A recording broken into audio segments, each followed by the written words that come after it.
महाभारत सिर्फ एक युद्ध की कहानी नहीं है, बल्कि ये धर्मा कर्मा प्रेम लालच और न्याय की सबसे गहरी कथा है। इसकी शुरुआत होती है कुरुवंश से, जहां हस्तिनापुर का राज्य था। राजा शंतनु हस्तिनापुर के राजा थे। उनके पुत्र भीष्मा ने अपने पिता के सुख के लिए अपनी पूरी जिंदगी ब्रह्मचर्या का व्रत लिया। भीष्मा का त्याग महाभारत का पहला बड़ा बलिदान था। शंतनु के बाद राज्य की जिम्मेदारी आई विचित्रवीर्य पर उनकी मृत्यु जल्दी हो गई। इसके बाद धृतराष्ट्र और पंदु राजा बने। धृतराष्ट्र जन्म से अंधे थे, इसलिए राजा पंदु को मिला। पंदु के 5 पुत्र हुए, युधिष्ठिर, भीम, अर्जुन, नकुल और सहदेव, जिन्हें पंदाव कहा गया। धृतराष्ट्र के 100 पुत्र थे, दुर्योधन, दुशासन और बाकी कौरव। बचपन से ही पंदाव और कौरव एक साथ बड़े हुए, पर दुर्योधन के मन में पंदावों के लिए जलन भरी हुई थी। पंदाव गुणों में श्रेष्ठ थे। युधिष्ठिर धर्म के, भीम शक्ति के और अर्जुन धनुर्विद्या के महान थे।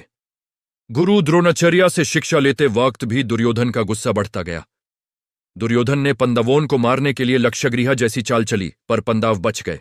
बाद में द्रौपदी स्वयंवर में अर्जुन ने मछली की आंख भेंटकर द्रौपदी का हाथ जीता और द्रौपदी 5 पंदावों की पत्नी बनी। हस्तिनापुर लौटने पर रजा का बंटवारा हुआ। पंदावों को इंद्रप्रस्थ मिला, जिसे उन्होंने स्वर्ग जैसा बना दिया।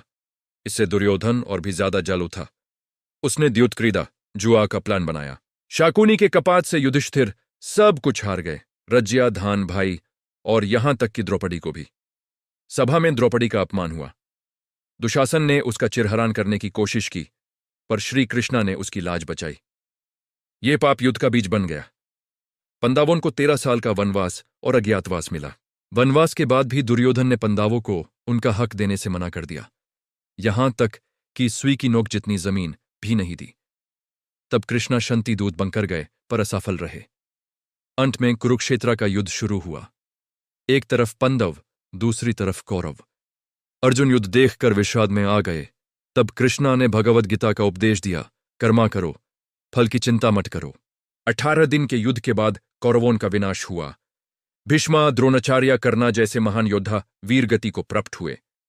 अंत में पंदाव जीते, पर यह जीत खुशी से ज्यादा त्याग और दुख लेकर आई।